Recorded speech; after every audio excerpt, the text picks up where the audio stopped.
Welcome, everybody, to today's episode of the Empower Performance Podcast. I'm your host, Matthew Manos. Today, I have two very special guests, brothers Seth and Ray Miller. They're also Jiu Jitsu black belts. They own the Jiu Jitsu academy that I go to. So, if you guys don't mind, can you just give a quick introduction about your athletic background, how you got into Jiu Jitsu, and then can you tell us about your business, please? Sure. So we own Spectrum Jiu Jitsu in Kearneysville, West Virginia.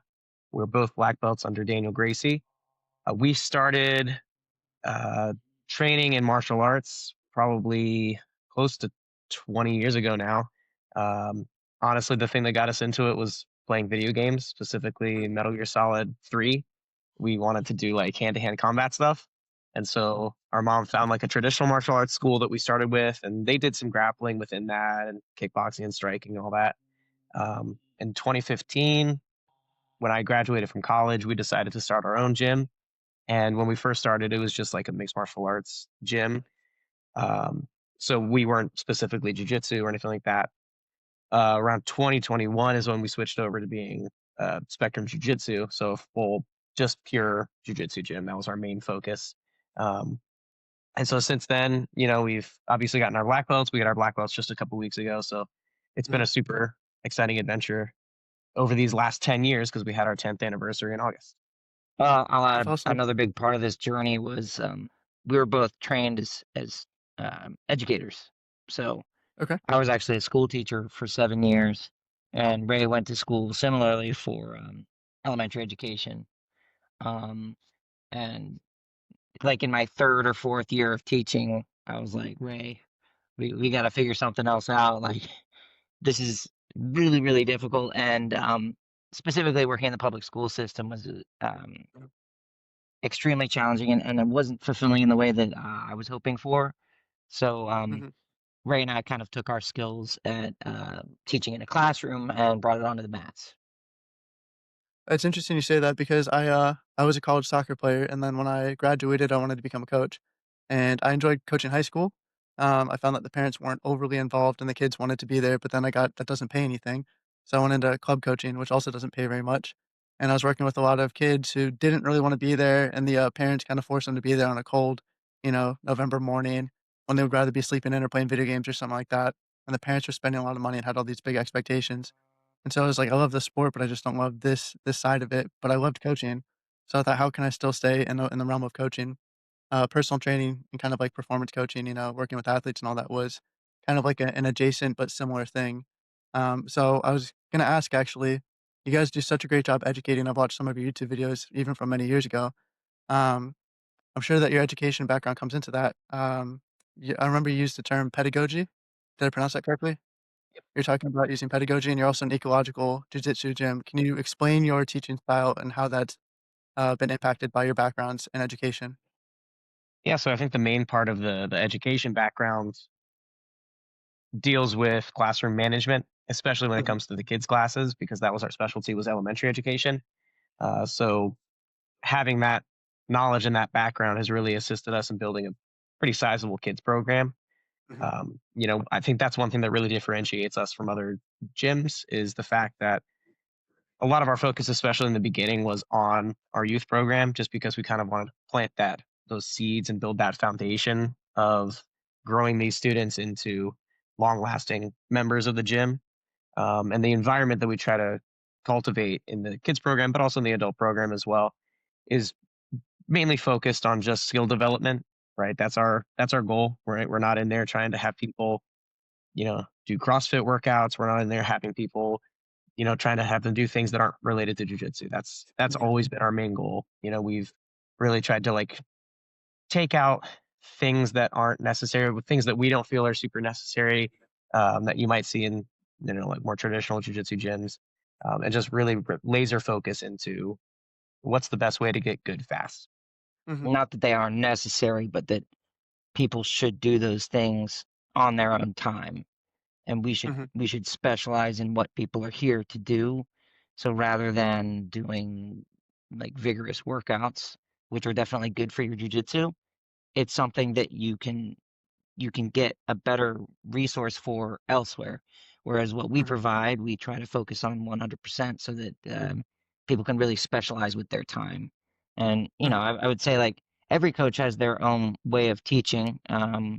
So like an ecological approach has been like a new thing we've been experimenting with. And like I personally do like 50% ecological, 50% technique based instruction.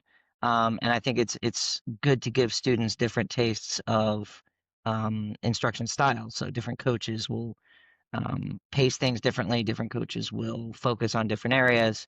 And so that's something also that we wanted to offer people was different looks at instruction.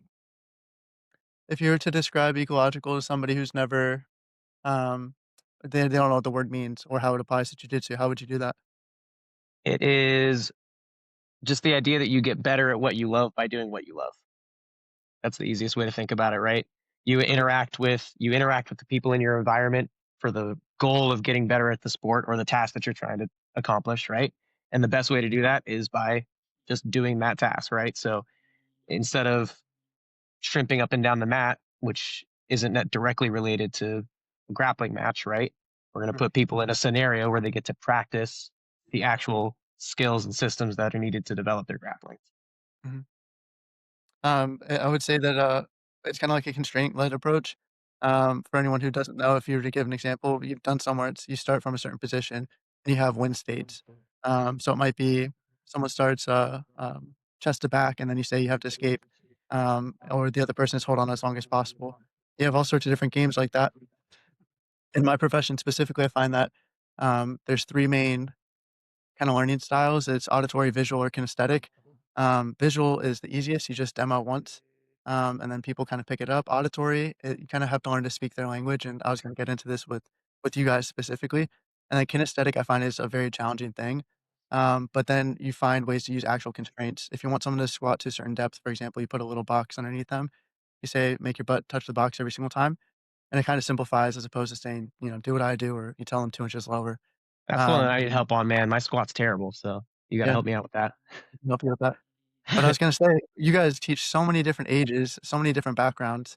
You do one-on-one sessions, you also do group sessions. Um, how do you balance out teaching? I find that it's hard to describe. I've done different martial arts as well. Muay Thai, for example. It's easier visually for me to see someone do something Muay Thai and then do it, but then with Jiu-Jitsu, I find it's like a puzzle.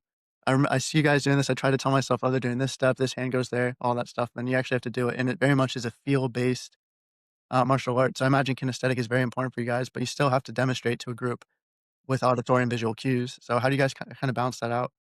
I mean, yeah, people don't know what their bodies are capable of until they actually see it, right? So, we need to be able to demonstrate what we're asking people to do first, right? Mhm, As opposed to just having them go figure it out on their own, right? That's not something that people can do. So we need to show them what's possible with their body, mhm, and then we'll put them in that position and have them work from there, right? I think that oftentimes coaches we tend to get a little bit like overly excited with sort of sharing what we know, but the sort of like that the Dunning Kruger effect where having so much expertise about a topic often blinds you from realizing that people often don't know what you're talking about, right? So mhm, trying to meet them where their skill level might be is really important. And an interesting analogy that I've heard is like when you're teaching and when you're coaching, details and the little nitty gritty things that we think might be really really interesting is like salt that you would use when you're seasoning a meal, right? And of course, salt is important when you're seasoning a meal, but you can't have a plate of salt and just give it to somebody to eat, right?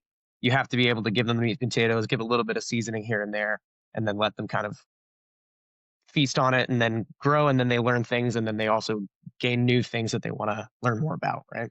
mhm, I um I personally use eco games um, to kind of present a problem and create necessity and give people something to think about, and then I give them possible solutions to the problem that I mhm, just gave to them. So giving them a mhm, situation or position to work with, giving them some constraints and some win states so that they have general goals, and then giving them specific ways to meet those goals. I found that to be a really effective way because then you're getting, both the gross motor skills of like a very basic position, and then you're getting more fine-tuned techniques and some best practices, then you can plug back into that game after you get to see them and hear about them. It made me smile when you said that because I know what it's like to start off without getting those, solutions that you provide, and there's times where I just feel like I'm, stuck. I'm trying all these different things I can't figure out. I'm like, "Man, I can't wait till he tells me the solution, and then I can actually implement it and try it out." But it is It's fun to it's kind of like yeah. like making a sale, like selling something. You Mhm, you give them a problem, you talk around the thing, and mhm, then people become more interested and more hungry for the solution or the product. And it's not mhm, that, we're trying to fleece people of anything because we do deliver every single time, but mhm, um, when you make a learner hungry to learn and understand why you need to learn something, mhm. the information absorbs a lot quicker. I like that. When I was a soccer coach and I was getting my coaching badges, during one of the courses, I was talking to the players and I was asking them a lot of questions. And the coaches who were, teaching the course were saying, "Oh, I think it's a little bit too open ended. You're giving these guys too much freedom to think and this, that, the other. You're supposed to lead them with your questions." And it felt like they wanted me to talk to them like I was a lawyer trying to lead them as opposed to leaving it open-ended and creating that kind of curiosity like you're discussing. You can lead them once they kinda get thinking on their own, but I just felt it was weird that they said I was thinking too much like a player, not enough like a coach. Sometimes I feel like you can kinda get taught bad habits along in your profession and all that. I found that when I did actually make it, at least when I was a team coach, uh, try to get them involved as much as possible, it kind of became their team, and they kinda took more ownership of their own sport, and you actually saw them communicate better on the field and all that stuff, so it's kind of interesting how some people would rather just say, "No," you tell them right away what the answer is, but then you can also, like you guys do, kinda create the like you say, the curiosity in the first place, let someone try to figure it out for themselves, and then you can give them the answer. And my favorite thing when I was a soccer coach is when someone would come up with a solution I hadn't thought of, and it was still effective, and I'm curious if you guys come across that. Yeah, absolutely. Especially in the kids' classes, it's really interesting to see because they'll do stuff that I never would have thought of, but if it works, right? That's what I often tell people is there's no one size fits all. There's no plug and play system that works for everybody because everybody's body type is different. Everybody has different physical attributes that lead to different outcomes. So, I tell people as long as you're accomplishing the task, as long as you're doing what your goal is, and generally the goal is to win, right? Whether it's do a submission, whatever it is, like, pass the guard, whatever. As long as you're able to accomplish that task, who are we to say, well, you didn't do it just like this, so how dare you, right? Because you did it, right? That's what we Mm, asked you to mhm, do. You accomplished the task. If you did it a little bit differently than Johnny over there, then that's great. That's beautiful. That's why it's an art, right? mhm. I think, jujitsu as well is, to me, an interesting sport because if you look at boxing or kickboxing, it seems fairly simple on the surface. There's only so many, techniques. You have to master it, of course, and then there's strategy and all that. But jujitsu feels like there's a million techniques, and it's hard to almost, like, conceptually create a map of these things, and, I'm not even the best right now. I've only been doing it for about a year. I'm still a white belt. And you don't notice when you go against the same people if you're getting any better until a new person comes into the class. And then you get them with something that they don't know even exists. You're setting up like an Americana, and they're just waiting there while you hook up the submission because they don't know what's about to happen. And I just think it's kind of interesting like that. So I find that I've learned a lot just from getting submitted a bunch, or just by seeing the traps that I fall into with other people. Yeah, yeah.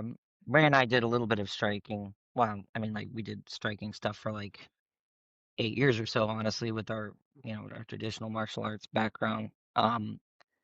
And yeah, like you said, there's a smaller number of techniques. Mhm, Um, and I would say like a smaller number of variables, but there's a higher um requirement for perfection in those techniques and like specificity in those techniques. Like there is absolutely like a few good ways to throw a punch and everything else is garbage, but someone could get lucky and accidentally throw a good punch mhm, because you fundamentally understand that you're just throwing your fist or your elbow or your limb at something. And if you can hit it in the right way, you got mhm. lucky and you can maybe score a knockout or you can rock somebody. But it's very hard to accidentally do jujitsu. there's only like a few things that people accidentally do, grabbing heads and necks and stuff like that. But like to be actually able to control someone without exhausting yourself, it takes very specific things that people don't naturally do. So it Mhm, is definitely a different beast. It's less intuitive, I think is the mhm, best way to put it. And so yeah, we definitely Ray and I definitely noticed that, which is part of the reason we kind of ended up transitioning the academy to jiu-jitsu, because it was just something totally foreign for us, and as both coaches and learners, that was an attractive concept. That it was like this mhm, um, huge, open, very technical thing that we could dive deeply into. mhm. I think it's interesting that you say that. I never considered the fact that you can get, quote unquote lucky in striking, for example. You could throw like a wild overhand, catch someone on the chin, but I've never considered the fact that no one like randomly ends up in Triangle I don't know, choke. in like a Kimura or triangle or exactly, yeah, that just like that doesn't really happen. But then I do think it's interesting too how there is some sort of like a natural animalistic thing to grappling in general, not even just humans. Yeah. Um, but you It's see the like, oldest sport people in the wrestle world, right? bears. Yeah, but you see people wrestling bears and like I grapple with my dog. He's a German Shepherd and he's got better technique than I do. He creates frames and like the jumping and all that stuff. Yep. So I think that is kind of fun. I was gonna ask you, um, you guys recently got your black belts. Congratulations. Thank you. If you could go back to your white belt selves, is there any piece of advice that you guys would share? Hmm. I would say to white belt Ray to maybe, well, okay, two things. So one is jujitsu related, one is not jujitsu, like kind of Kind of. tangentially related. Uh, Semi related, I would say focus on physical fitness more Yeah, that as would be at mine. the white belt stage. Yeah, I think that's a big one that a lot of people really don't put enough focus on. Which Because I only really, a lot of people think that Ray and I don't believe in that because we don't do warm ups. But Ray and I Mm, do believe in that. We just believe that if you're paying us to learn jujitsu, we should teach you specifically jujitsu for as much mhm, time as we have you.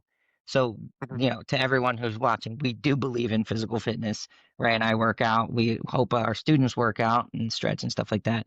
But the physical fitness you're going to get from our classes is all going to be revolving around the jujitsu itself. But yeah, mhm, if I were to talk to myself as a white belt, I would say start lifting weights earlier. yeah, don't you? We're not professionals in that regard. I would point somebody towards your direction, Matt, if that was something they're interested in doing. When it mhm, comes to jujitsu, though, um, I would probably tell white belt Ray to not worry about and not focus on like uh the flashy stuff that doesn't matter, you know?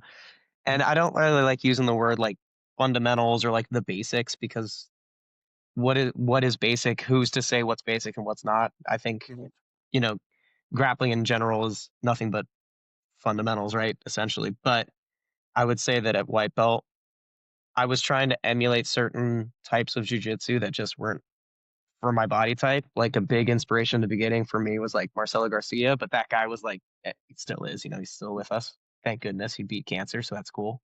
But he's like 5'7" and he's like built like a tree trunk. So I'm like, why was I trying to emulate his style? Like, a lot of butterfly guard and stuff like that.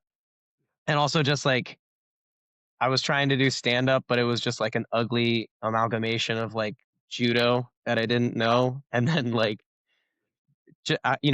I was slow at developing my guard and stuff. So I don't know. There's just a lot of like little details and little technical aspects that I probably would have told white belt Ray. Because looking back, I didn't compete until I was a blue belt, so I don't actually have like any footage of white belt Ray.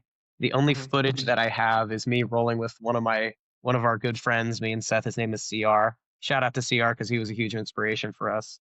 But it was a video of me and him rolling at the back of a Gold's Gym in Martinsburg. And it was like a December night, and we were just in the back on these disgusting mats back there. This was before we opened the gym, and we were grappling. And then, when I look back at that video, I'm like, dude, this guy sucks at jujitsu. And then what about you, Seth? Same thing? Is it, I know Yeah, you mentioned the like physical fitness. um, probably. I mean, the working out thing would be huge. Ray and I were never that fit, like athletic growing up, and jujitsu is kind of looked at as like, well, a little guy can beat a bigger guy, and that is Mhm, true. But if both people have the same skill level, the stronger guy is always going to win. So if I were to, go back, I realized that eventually, right around purple belt. But if I could go back, I would tell myself to, you need to be stronger, just in general, not only to be better at jujitsu, but for injury prevention. mhm, Um, because I have like neck issues from like roughhousing with like jujitsu adjacent stuff when I was younger. mhm, So if I could tell myself, if you build up muscle around these injuries and you focus on, stability in these areas, you can really save yourself a lot of pain. I think that I would probably compete more often, and I think that I probably would excel a little bit faster. Um, as far as like jujitsu technique wise, I would probably tell I my know. I would probably tell myself to not accept bottom position. Something that like it took me a while to realize, and I think I finally realized this like late into blue belt, early in purple belt, mhm, was just like you can just say no to being down and just get back up mhm, way mhm, more often than you would think. And so like that's something that was one of the first things I tried to tell people in jujitsu. Like if I'm doing like private classes with people, I often break things down into simple tenets. And examples of those would be like just do not go into close guard, just say no to close guard and just get back up. mhm. Just like ask yourself, can I get up? Yes or no? If the answer is yes, probably do it. And like a lot of the times that serves people, especially early on in jujitsu, because like these like simple pieces of advice um, are sometimes more helpful than knowing a specific move. Mhm. Well, so I I find think. it interest Go ahead. Sorry, I was just gonna say, like on the technical aspect too of what I would have told White Belt Ray is to get on the leg locks train far earlier because back in 2015 when we started the gym, leg locks were still like in their infancy, really, and Mhm. so jumping on that meta would have been very beneficial. Oh, yeah, I kinda wanna go off those things. You were talking about not accepting bottom position, and it's interesting you say that because at the open mat, this past Sunday or the one before that I went to, on the final round, I won't name names just to, save people their identity and all that stuff, but, like, there's a lot of wrestlers that go there, and I already know that, like, if you're a purple belt and you're a wrestler, you're gonna beat me. Like, however you want, you're gonna beat me. One of them was saying he knows that I do, like, MMA as well. You guys suggested, working with Coach Carlos across the street, and, it's interesting to see jujitsu in 2 different contexts. One where kinda anything goes, you can slam and you can strike, and then one where there's, different rules where playing guard can be a little bit safer. Mhm. Um, but he was saying that, like, he wanted to teach me the unnamed purple belt, who I really like, was saying he wanted to teach me, anti-jujitsu, so, like, just stand up like you're talking about. So he said, "We got a 5-minute round. If you can get up and create separation from me where I have 0 contact with you 4 times in the 5 minutes, you win."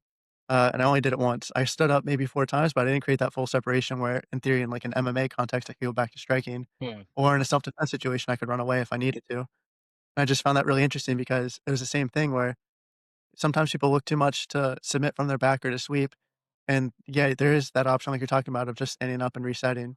And that's what I think is kinda interesting about jujitsu too. You're talking about learning techniques or emulating different people. I've been trying to do a bit of everything. I've done the, no-gi takedown classes that you guys had. Um, I've done the gi, I've done the no-gi.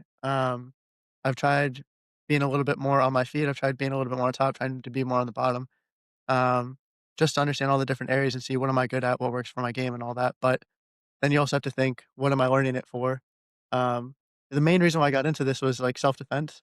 And then also I'm a personal trainer. It's cool to see how to move in different ways. And being so comfortable on the ground was like foreign to me as a soccer player. You try to get up as quick as you can. Um, so yeah, I find it to be a really interesting venture. Um, and I urge other people to get into it as well. But yeah, my main reason is self-defense, and then, um, Ray knows, I don't know if you know, Seth, but my wife is due at the end of the month, Oh, wow. with our first yeah, with our first Congratulations. kid. Thank you. We're having a boy. At the MMA gym, they're saying, like, "Why do you do this? You don't compete. You're 28 years old," you know? Everybody here is, like at least the MMA gym, they're all, like, 18. They're like, "What's your deal? You just wanna be super dad?" I'm like, "Yeah, I wanna be super dad. I wanna be a good example to my kid, and I wanna be able to protect my family." Not that, like, I'm looking for trouble, but, you know, you never know. It's a crazy world. Things can And happen, it's fun. and it's fun. Yeah. Yeah. Uh, It's a big part. it's interesting it's interesting too because I snapped my MCL in my 2nd session ever. I don't know if you actually saw when it happened, Ray. You were nearby. Oh, yeah. Oh, Um yeah, I did. So, um, like, I have clients who are like, "Why do you do this? Like, you just get hurt, this, that, the other." I think I tried saying that, competing in soccer to me is about as dangerous as training martial arts. I think competing in martial arts would be more dangerous. Um, but I think there's at least some level of, like, control, especially in the jiu-jitsu gym. Like, there's this trust that people aren't really gonna try to hurt you. Um, or when we're sparring in the MMA gym, people aren't trying to knock you out. They're gonna clip you, but they're not gonna, like, really try to injure you. I feel like in competition, it might be a little bit more dangerous in that sense, especially in MMA. Um, but in soccer, I mean, like I've had surgeries from soccer. You know, I've seen people go up for a header, get taken out at the legs and fall on their neck, and I thought like they were paralyzed or dead or something. So it's Yeah. still a violent sport in its own way. Sports are chaotic, and kind of Yeah. injuries are part of life. So you can't fear it. Um, well, I mean, every time this topic comes up, I mean, it comes up a lot because people look at jujitsu, they think it's pretty violent, and it can be violent. Um, but if you train at the right places, injuries are going to be lower rate because people have a mutual understanding. And I also always tell people like, well, it's something that will cause you to exercise. It will cause you to become more fit. And if it captures your interest, the alternative to not doing it is just vegging out on a couch, which Mhm, which seems like safe because you're not getting injured, but you are damaging your body by not doing anything. And so mhm, like I always say like, well, if I were to look back 10 years ago and I never started really focusing in on jujitsu, I maybe would have had a couple less injuries over the years, but I would be overall a lot less physically fit and healthy. mhm, And so, like any use of your body is going to damage your body, but also mhm, misuse or not using your body and just being derelict also will injure your body. Like people get back injuries from just sitting at an office chair for too long. easy. Like Yeah. that happens a lot. So yeah, you can injure yourself doing jujitsu, but you can injure yourself living life and just doing nothing too. um, So like I'd rather be healthy and feel good and do something that I love and learn. There's that saying, "Choose your hard." You can be, wealthy by, you know, saving and investing, or you can be poor by spending your money, poorly. They're both hard, you know, making money, but also just throwing it away. Choose your hard. The same with, like, being fit versus being out of shape. You know, being fit isn't the easiest, going through that kind of stress that you choose, but then also, feeling tired all the time going up the stairs or, you know, throwing your back out if you sneeze, that kind of concept. I think it's interesting you say that because, life is stress, and you can't really avoid stress. You can adapt to stress, and the idea there is to have the right amount of stress that you actually grow and become more resilient and more prepared for what life throws at you. An example with the barbell is if you guys have never squatted before, maybe you start with just, the bar, you start with the 45 on either side. If I put 400 pounds on your back and I don't put safeties, the bar's gonna crush you. That's way too much stress, and that's negligent, and that's dangerous. But then if, you know, you just start at 135, you go 155, 175, whatever, until you build up to 400 pounds, you're a different person by the time that you can actually squat 400 pounds. And you're gonna be a lot safer in almost any instance. Um, than someone who avoids stress altogether. So Yeah. I kinda like that concept, and it's the same thing And you guys say too, you can pick your training partners, and you also say tap early, tap often, so it's not like right away you're rolling with black belts who are trying to rip your head off. yeah, and then also like an equivalent for weightlifting would be seeing someone squat 400 pounds and someone look at that and be like, wow, that's so dangerous. If I did that, I would get crushed and it would like Mhm, kill me. But like, you're not seeing everything that led up to that point. Mhm. So when people see jujitsu and it's violent looking and there's lots of thrashing and rolling and moving and there's a choke happening and the guy's face is turning red, yeah, it is dangerous in a way, but there's a lot of stuff that led up to that point where they prepared themselves physically for that. And so it's not as dangerous as it may seem initially. If we can get a little bit into the more philosophical or spiritual, emotional side of jujitsu real quick, I don't know how else to describe it. You went through a journey technically and physically to get your black belt, but I imagine you also grew as people and learned a lot of lessons along the way. Is there a major lesson you learned along the way or major, like, kind of moment that sticks out in your mind? Uh, Lessons, I would say just keeping your head down, staying focused on being professional, staying focused on being positive, and staying focused on building a community of people that work together for a goal and a common purpose. I think that's what's important. You know, our ethos in the beginning was on providing something for our community that we thought was missing, providing an outlet for youths, for adults that we feel would be beneficial. Um, it's hard to pinpoint any particular, single event or instance that really brought us to this point. You know, it was a culmination of so many people, so many mentors, so many coaches that we got the chance to work with. And we really were an amalgamation of all of these experiences, and we really appreciate everyone who's stepped into our lives. Right, all of our students, both past, present. They've really molded who we are as people, and they've really given us the opportunity to grow and help other people grow in return. And I think that's what's most important is this sort of cycle of growth for everyone, right? And that's what our hope is at the gym, is to just provide a safe, healthy outlet for these people to come in and develop a new fun hobby. Yeah, jujitsu is kind of it's a solo sport. It's an individual sport because it's a combat sport, of course. But even more so than a lot of other types of training that are solo, like swimming or something like that, you're not bouncing off of another person at all times. Um, so jujitsu is kind of like personally intimate in that way where you like are around people and talking to people and working with people and relying on people a lot, which can lead to lots of good feelings, lots of great relationships that you can build. But it can also lead to encounters with people that maybe aren't what they seem at first or have bad egos or things like that. And that's something that Ray and I have had to learn to deal with as we proceed forward. He mentioned keeping your head down and just pressing on, and that's something that Ray and I have had to do a lot over those 10 years. And you get a lot of uplifting moments of professors or coaches that are really there for you, lift you up, and are great resources of like not just technique, but just like encouraging words.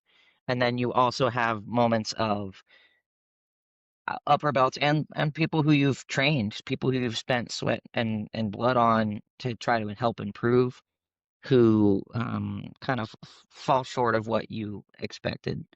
And so, you know, there's been many times where Ray and I just have to just put our head back down and grind ahead despite what happens with interpersonal relationships.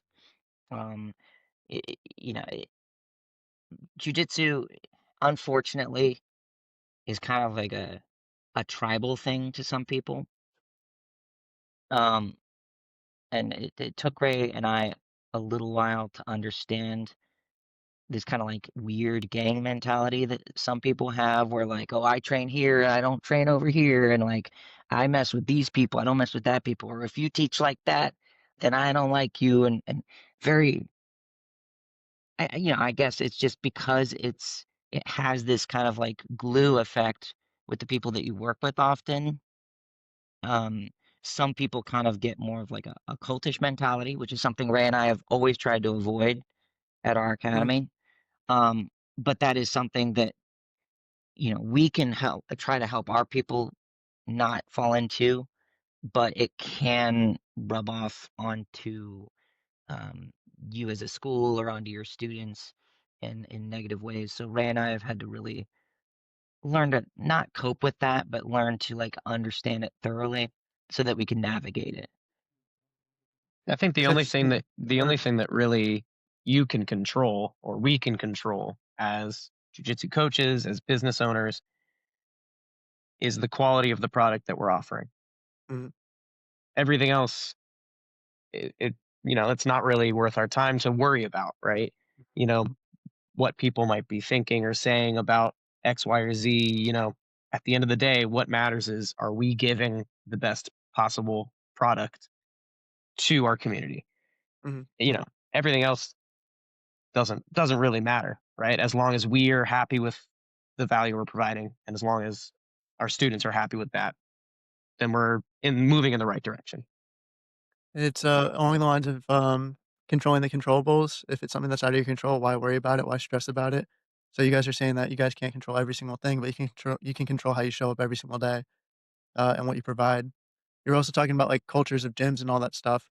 Um, your gym is a really cool place because I've heard some people say you can judge the culture of a gym by the size of their women's classes or their kids' classes. And I mean, you guys have a big mix of everything. You have people joking around, but then it's also not like a super soft area. You have guys like going pretty hard in some of the rounds too. Um, I really like the culture you guys have. You guys are leaders. I don't know if you guys think about it that way or not, or just coaches, but you guys do have leadership responsibilities in setting the culture of your gym. Is that something you focus on intentionally, or is it just one of those things where you show up how you show up and everything Oh, else takes care of absolutely. Yeah, I think, developing a culture is hard, but it? it Mhm, all starts from the top. I mean, the way that we carry ourselves, the professionalism that we always strive to maintain at all times mhm, is what facilitates the environment, right? And I tell people this too. Seth and I facilitate the environment, but mhm, it's you guys who fill it, right? mhm, So if we're filling it with, you know, personality types that don't mesh well, then we're going to have issues, right? But, if we're filling it with good, healthy personalities, good people, then, you know, we're obviously giving you guys the opportunity to all come together, but it's you guys who fill that and you guys who make the environment what it is. So, like as an mhm, example, Ray and I are very big on having a professional environment and an environment of collaboration and people mhm, being treated equally. Some mhm, people are just not interested in that. Some people really dig the hierarchy. Some people really dig being able to look down on people or look up to people. And Ray and I don't really do that. And so, it ends up rubbing some people the wrong way. It ends up rubbing some people the right way. Some people like the more democratic approach, where we're just like, hey, I'm interested in your ideas. Are you interested in my ideas? Let's share. Let's collaborate. Let's do better together. Some people want like a strong figure to look up to. They're like, oh, everything is them. We listen to them. That's the thing. And then everything funnels down until it's like, well, white belts are just nothing. Like, like that's kind of the Ray and I kind of look at that as like kind of outdated way of thinking about mhm, martial arts. So like that would just be an example of the culture that we were aware of, but we wanted to avoid. mhm, We've caught flack for it in the past, but we're no, we have no issue saying that we are by no means fans of traditionalism and the sort of like, you know, diehard traditional aspects of martial arts. Not to We still do, not to say that respect is not important, but mhm, of on the course. I mean, contrary, we're saying that respect is paramount for everyone. mhm, That's yeah, when I say traditional aspects, I'm referring to things like, if you show up late to a class, I'm going to make you do push-ups. Like, why? Like, we're adults. Why would I make somebody do push-ups for showing up late? I don't care. Like, as long as you're here and you're happy and you're healthy, then come on in. Let's get to work. on the other side, we hold ourselves to really high standards. It sounds like, well, it's chill, man. If you're late, it's cool. But on the other side of that, we're also holding ourselves to very high standards where we start class on time every single time. We don't mhm, loaf around and like joke around because we know people have schedules, people have places to be. We expect you to be where you need to be when it's time. If you're not, it's okay. Like it's no big deal. You have your life. come in when you can train, right? We want you here to train. And then we also finish his classes on time every time because we know people have lives. If you want to stay behind and chat, that's cool, but we're not going to hold everyone up because, we've Mhm, got a running joke going or something like that. mhm, Like Yeah, if, we want to have like professionalism on every level. Not to say that we're not friendly, not to say that, things aren't and we don't have flexibility, like for example, people coming late to class. But, we want to hold everyone to standards so that it doesn't become like a social club, you know. mhm. I was gonna ask well, actually, I wanted to speak that a little bit. I know that in some martial arts or some gyms, an example is like a white belt can never ask an upper belt to roll with them. They have to be like picked by the upper belt. You never see a white belt rolling with a black belt. And I think it's interesting. Well, first of all, I don't think you can tell that in no gi. I don't know if you guys just have the ability, and when it's no gi, you're just a bunch of people. But when you have the belts there, I think it's a little bit different in that sense. Um, but I have had the opportunity to roll with different people, and I think that's really cool. Um, I think it's yeah, I think nice. that's such a weird, Yeah. antiquated thing. Like, this is a hobby. We're just in here having fun. A black belt is no different from a white belt, right? Mhm.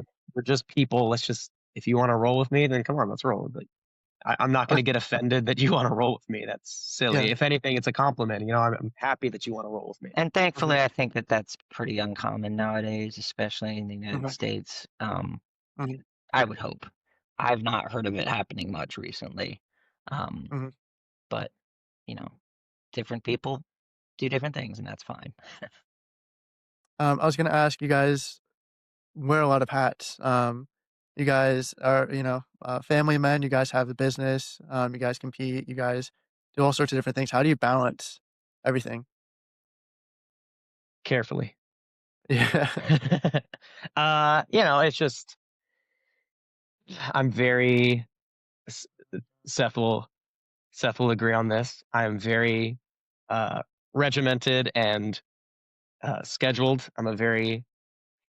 I guess I guess you could call me type A or whatever, but I have my routine and I am good at maintaining that. And it's just for my own sanity, right? Because I have so much stuff that I need to keep Mhm, in mind that I have to build these routines for myself. And that helps me keep all the ducks in a row. So, I give myself like an hour or so here and there to be able to unwind and sort of uh, relax. And then outside of that is being a dad, being a business owner, and then at the same time trying to find time to pursue my hobbies, mhm. of jujitsu or whatever it might be. Yeah, Seth, what about you? I mean, it's fortunate that our profession is one of our biggest hobbies as well. So it's not that hard to wear all the hats, and I think that that's probably one of the biggest blessings of owning your own business. On the other side, we're always kind of on call. We're always we take very few vacations as of right now, because we try to have the academy open as Mhm, often as possible. Um, and in a way, we work 6 days a week, but also, the hours are a little bit more limited because it's within the hours that the academy are open. mhm, So I mean, like, uh, it's and also a lot of the things that I do outside of the academy also kind of fold into that. So like working out uh, almost every day that I can, um, and like a lot of the social media stuff kind of helps funnel towards bettering the academy. Ray's more the social media guy, but um, we've kind of built our lives around it, so it kind of just happens naturally. Um, mhm, and by teaching, we're also training in a way. Um, mhm. and a lot of people don't understand that some people learn best by teaching, and I think that Ray and I are fortunate to be able to do that. Mhm. Yeah, we're I was essentially self-taught because, we've had coaches and things like that over the years, but a majority of our exposure to jiu-jitsu and then also our development in jiu-jitsu has just been me and Seth developing our skills outside of the gym and then coming back and teaching inside the gym. mhm, And I know that I suppose that could be a controversial thing, but we've had mentors who have guided us, but the the sort of development of our skill set has been very personally driven, right? We're Mhm. autodidacts, if you want to use a fancy word. So that's essentially what my career has been is, once I left coaching, I had one internship in strength and conditioning, and then from there, I, moved back home. I was in Cincinnati at the time. I moved back home. COVID, nobody was hiring, and I was like, "Well, I need to make money." So I just started my own business. I had some adjustable dumbbells I could throw in the trunk, drive to people's homes when all the gyms are closed, and I just started training people out of their spaces there, but I don't That's really awesome. have a specific mentor in this space. Social media has actually been really great for me because I've been able to connect with a lot of people and learn off them. But yeah, it's just going to be, courses and books and podcasts and all these different things and just self education. And there's something to it. I actually find that it's powerful. To kind of think of like Goodwill Hunting, for example, is a pretty smart cookie with the library pass. So Yeah. you know, I was going to ask as well. Why should somebody get into jujitsu? If someone's scared to get started, what's kind of your sales pitch? Well, number one, it's fun. Number Uh-huh. two, you get to bond with a great community. You get to, as adults especially, we often look for ways to connect with other people, right? It becomes harder and harder as you get older to like find groups of people that you can hang out with, right? But what also becomes more and more or less and less common as you become an adult is the idea of getting to play and just have fun with a game, right? As kids, we're always allowed to play, we're allowed to experiment, we're allowed to have fun with certain things, but as we become adults, things have to become very serious. And I think that's one of the coolest parts about jujitsu is that it's a game and you're encouraged to play and explore and really stretch your mind in that way. But also at the same time, you're developing those healthy habits, you're developing your body. And then the psychological aspect, I think that's really important for adults and for kids, especially too, is that you're putting yourself in a high stress situation that there are stakes, but it's not life altering stakes. You're going to be okay regardless of what happens, but you're still putting that sort of pressure on yourself and you're forcing yourself to solve problems so that when you encounter problems in life, while there's no direct analog between like escaping from side control and having to pay your taxes, it's still like, oh man, you know what? I I was stuck in a triangle for 5 minutes last night. I'll be okay with having to walk to the store because my car broke down. You know what I mean? I feel like there's a lot of adults aren't given enough of these problems to solve in a healthy, controlled environment. And I think that's what jujitsu allows you to do. Mhm. Yeah, I mean, like it doesn't present itself in that way where you're like, well, there was that triangle last night. I can handle this. It's more like just um you start to develop a certain type of grit from doing something like jujitsu. And like um, the triangle is an example. Like you could be stuck there for a while. And if you have the self-talk in the moment to say, like, well, I can breathe, this is good, I can try to do this or that and try to escape, that type of self-talk will carry over into real life. So like you're in a strenuous situation and you can reason your way through it. And when you run into a strenuous situation outside of the mats, you can kind of reason your way through it. You're not going to literally be like, well, this jury duty is nothing compared to the the side control thing we did last night. It's more so like training your problem solving skills, training your ability to remain calm under pressure. And like Grace said, like um, having it as a resource to socialize and um, understand that there are people out there like you living their lives and enjoying the same things you enjoy is really valuable. I mentioned earlier we didn't want it to be a social club, and that's true because we don't want it to be like um, a place where people come to waste their time. But it is a social sport. You absolutely are going to meet people. You're going to be able, anywhere you go, you're going to be able to find a gym. When you go to that gym, odds are people are going to talk the same way you talk and like the same things you like, and you'll be able to experience some new stuff that you can plug into what you already know. It's an infinite journey, and it gave me personally more reasons to want to stay healthy, want to get stronger, just so I can be better at it. Mm.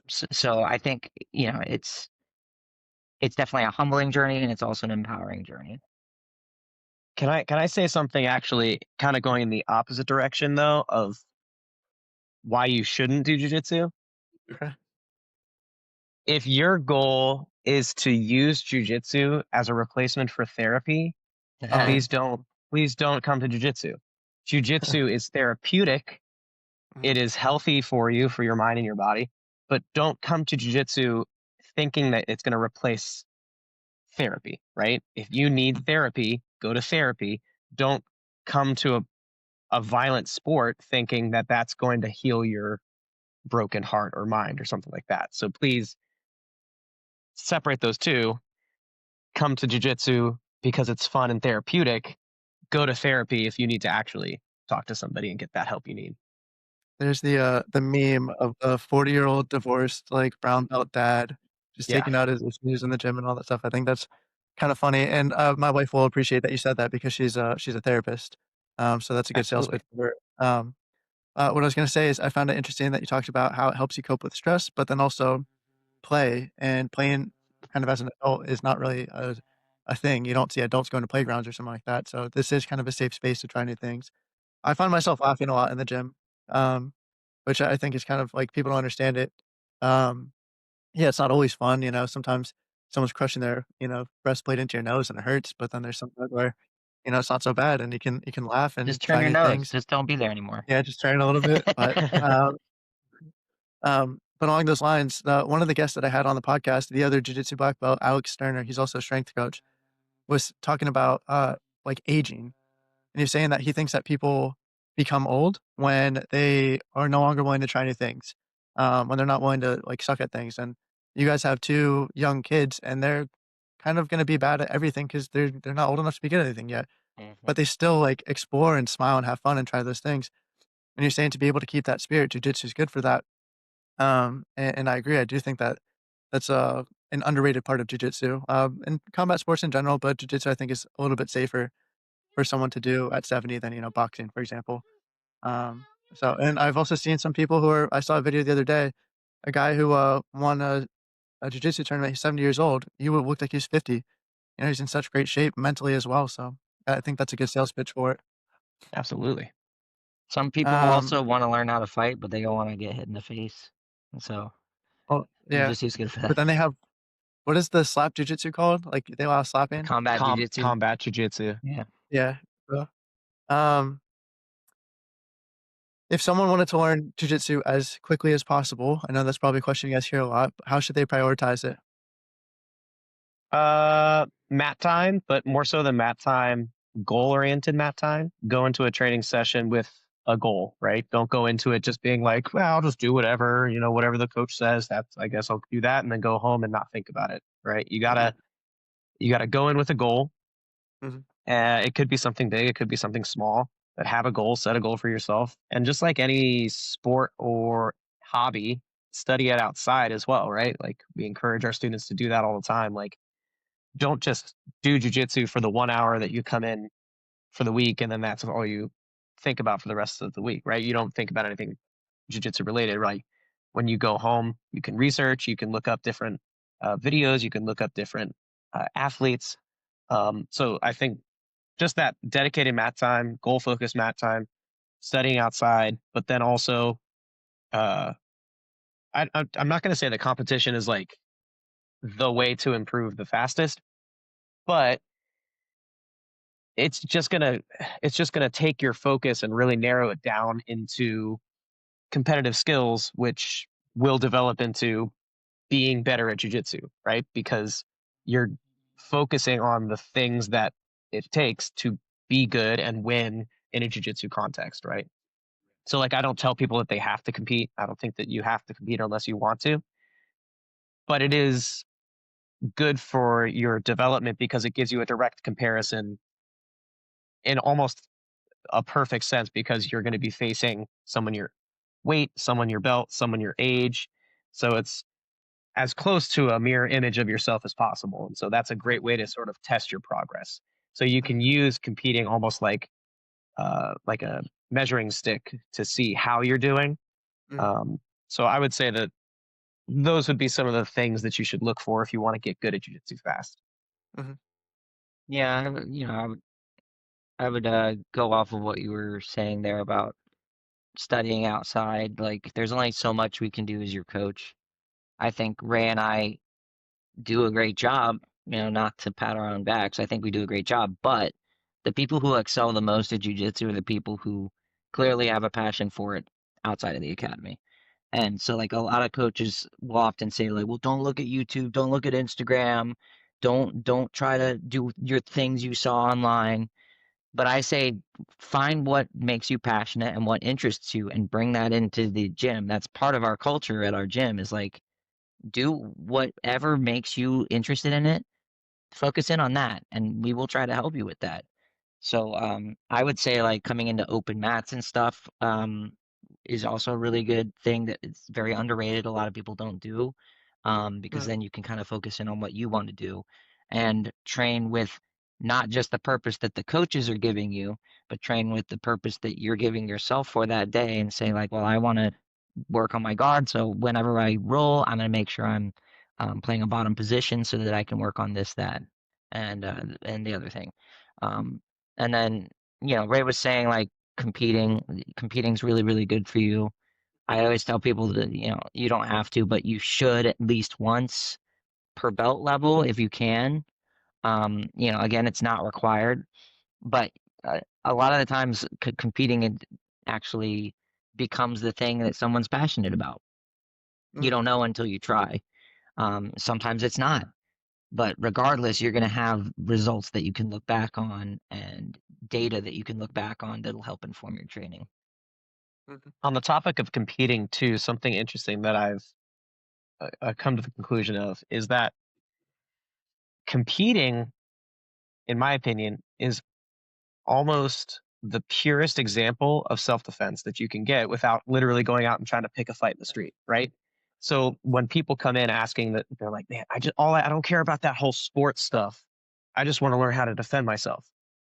Sweet, let's sign you up for your first competition, right? Because whether you like it or not, when you're competing, you're standing across the mat from a man whose sole purpose is to hurt you, Mhm. and you have to not let them do that. You have to defend yourself and try to hurt them back, right? So, like, it's the most controlled way to work towards that self defense aspect. And I get that some people are very poo poo about sport jujitsu or competition jujitsu. And while that is our focus at our gym, I think that learning how to control that adrenaline dump, learning how to control your nerves leading up to a competition, learning how to be fit and healthy enough for a competition, all of that circles right back to self defense. Because I feel like the self defense jiu-jitsu that you often see is just kind of a scam, just kind of like a weird, watered down karate type of like if they grab your shirt or your hair like this, do this thing. It's like, sure, why not? If you're happy with that. But if you really want to learn how to defend yourself, walk out on a mat across a stranger who wants to hurt you. Mhm. Yeah, it kind of comes back Well, to what keeps you engaged. And like getting deeper into the sport is going to keep you engaged. You're going to train for longer. You're going to become more physically fit. You're going to become better at dealing with people who also know the sport. And so I always tell people who are looking for self-defense, I'm like, well, who's going to be better at defending themselves? Someone who trains to compete and fight and go against other athletic people who are trained, or someone who has done a few specific techniques and a few specific scenarios now and then, and they revisit those things now and then. The person who trains constantly, or the person who like, I know the one thing I can do with the shirt. Like, obviously, the person who's training to fight is going to be better at defending themselves just by the consequence of that's what it is. It's not in quotation self defense. The best self defense Mhm. is fitness, um, understanding when to run away, and understanding how to be calm and communication skills. yeah, Yeah. and have ideas under Not the pressure that escalating. can help you towards peaceful goal Mhm. ultimately. And then when push comes to shove, you can then go to the physical aspect. I think you see the memes of, like, a guy who wants to defend himself in the streets. He's a jiu-jitsu guy, and he just, like, pulls guard immediately on concrete, Yeah, I mean, that's and, fun. That's fun, but but yeah, it's it's just a joke and all, but, like, I would say that, like, a competition blue belt smokes a Steven Seagal, um, person on the I streets with mean, all the it's all the such a technique. goofy notion because like, I mean, I I'm mean, a guard puller, right? But Steven Seagal's pretty big, so, like, it would Yeah. have to be a certain size blue belt. it's a lot of mass. Yeah, that But is, yeah, like I'm a guard puller, but it's so silly for people to be like, "You're not gonna pull guard in the streets." yeah, no Yeah. shit. Yeah, nope, duh. Yeah, I'm not gonna. I don't wanna hit the concrete. That would hurt. You know. I'm Mhm, just gonna. n- the layman in the streets has no idea what they're doing, right? mhm, All they know is like, oh, if I could throw a punch like this, right? mhm, So like, just learn a double leg, and then mhm, get on top, and there you go. That's pretty much all you need, right? So it's like Yeah, I mean, like, a eh, wrestling class is gonna be people your best. overestimate.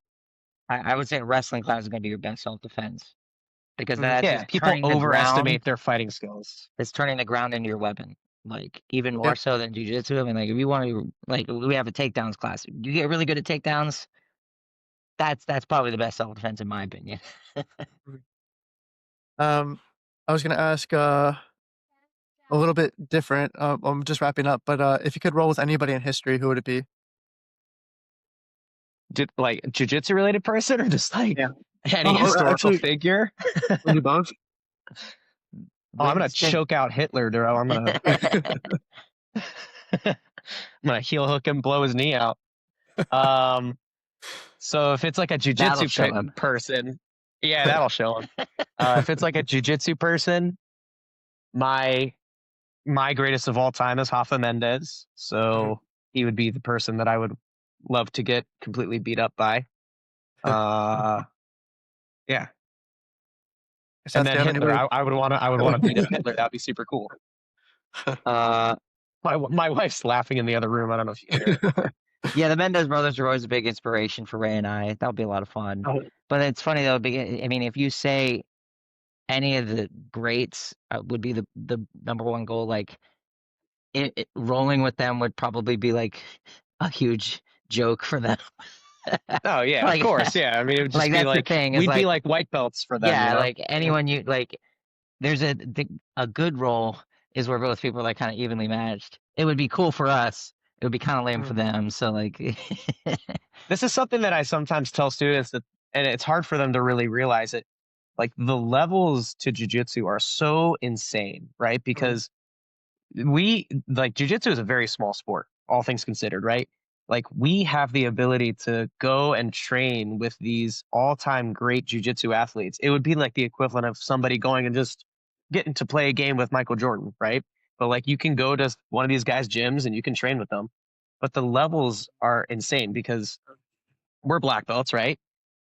There are, competition black belts that would make us look like white belts, right? mhm. But then you have that world level competition black belts who make those black belts look like white belts, right? So it's just like the levels are ridiculous because it's such a complicated sport and it's such an amazing system, right? So it would be a privilege to be beaten up by some of these yeah, dudes. that would be the term, not roll with, but just be beaten up by. Yeah. Also, I Rafa actually Mendez appreciate would do some wizard stuff and just spin around and get on your back. I appreciate you talking about, like, the levels to jujitsu and all that stuff because, there's this whole, like, alpha male thing on the internet right now, and that just drives me crazy, because you can put any of those, like, pseudo alpha males, that are on TRT in your gym, and they get smoked by a bunch of your students and all that stuff, a lot of people talking big. I think getting beat up is a healthy thing. I think, Yeah. letting a punch in the face every now and then makes you a We're little kind of bit. the Yeah. polar opposite of that spectrum, pun intended, of. Look at us. We're not we're Well, not yeah, the so most scary looking individuals. So like we're not gonna yeah. walk out here like, yeah, bro, we're alphas. Yeah, but I think if you hold a choke long enough, you could defend yourself and cause some damage, or you could rip anyone's knee out, so the Yeah. average person and all that stuff, I so like but yeah, looking for sure, yeah. unassuming, like we don't Yeah, yeah, have the giant cauliflower ears, I've had cauliflower and stuff, but I like looking unassuming. I don't want to look intimidating for mhm, multiple reasons, right? Because I own a gym, I work with kids, I don't want to look scary. yeah, I'm not going to get anything out of that. I'm not going to, and I think there's something to be said with looking unintimidating. And then when you go to roll with them, it's like, oh, dang, this person's actually kind of good, you know? Mhm. On the other Cool. hand, not looking the part and also not being black belts did work against us for a number of years. Yeah, We really had to prove ourselves. yeah. Got a lot of soy boy accusations. Yeah, yeah. So like, but like whatever, like it's just fuel for the fire. No problem with that. I don't care. It just Yeah. pushes us to move ahead. And that's another thing that we learned over the years. Like, just like there will always be haters. Like, Mhm, we are a relatively successful gym. Like, there are definitely bigger gyms, more successful gyms, bigger affiliations locally even. But we're relatively successful. 10 years in, like, yeah. is a decent landmark. And it for sure upsets certain people, and it can get like nasty sometimes, but that just shows me who not to associate with. Mhm, Yeah, just keep your head down and let your results speak for themselves And too, it, right? I mean, like and our that results when we go and compete are very good. We got second place just the other day at a competition for our adults. Like, and this is among academies that have or affiliations that have multiple academies. Like they have mhm, 10, 12 different gyms or just one gym, right? So, I mean, I think we're doing okay. I mean, and that's another good analogy for jujitsu itself. It's just like, well, you lost, even just a rolling class. All that means is just put your head down, work hard, and prove them wrong next time. That's it. Just keep going. I I was gonna ask, one final thing. If you guys can look back, so when you first started your business to where your business is now, I mean, you guys, I imagine, would be overjoyed with the progress and success you've had. Um, I think that kinda translates to everybody always looks at the next thing, right? So you get your white belt, you want your blue belt, you want your purple, all the stuff. I think people don't look back enough and see the progress they've made. Um, so I first of all, I just wanna say that I think it's really cool what you've done, as an entrepreneur. Thank you. 10 years in business without it folding is just really cool. Um, and then the last question I was gonna ask you is, if you have any parting pieces of advice. Could be about anything, it doesn't have to be just jujitsu related. What would you like to leave with the listeners? Um, yeah, I think it kind of echoes back to what we said earlier. Just a line that I really like is keep your head down in victory, keep your head up in defeat. Right? Is just be humble, be professional, be kind, be nice to those around you. We were Matt, you and I were chatting about our buddy Tim, our tattoo artist buddy Tim, and he has this little motto that he has on his stickers, and it's nice people only, right? And Um, I think that's a perfect motto. Just surround yourself with nice people. mhm, Don't worry about anything else. That's all. Really, that's all you really need. mhm, Um, I don't know, just like really general advice is just like be yourself, do what makes you happy, and just try to make the world better because the world's not great. And if everyone just tries to add a little bit of positivity to it, um, it would go a long way. So that's something I always ask myself whenever I'm making decisions or I'm gonna like do something is like, will this overall be positive for people around me? If yes, okay, I'll do that. Like I think you guys certainly have a lot achieved of that people, in the because gym. like I said, to be yourself and do what you enjoy, but Mhm, also ask yourself like, is it a good thing? Like, mhm, will it help me? Will it help my family? Will it help my friends around me? And I think that jujitsu introduces you to a lot of people that think that way, and it's a good thing. mhm. You guys have done a great job with the culture at the gym, talking about adding positivity. I've never walked in and seen, like, everybody's heads are down or their energy is bad or anything like that, so, you've done a great job, and you guys are still really early in your careers, so I'm excited to see how much more you guys grow, Thank, and, Thank you, man. I just wanted to thank you for your time, and then for anybody listening, if you guys wanted to plug yourself so that they can, look you up, um, what do you wanna plug? Yeah, we are Spectrum Jiu Jitsu. We're located in Kearneysville, West Virginia, so it's right in the Eastern Panhandle, right next door to Harper's Ferry, if you're familiar. We, are happy to train with anyone. Come through, say what's up, send us a message on Instagram or on Facebook, or give us a call, and we'd love to link up with you. Cool. Well, thank you very much for your time. thank you. Thanks for having us, man. Yeah, thanks.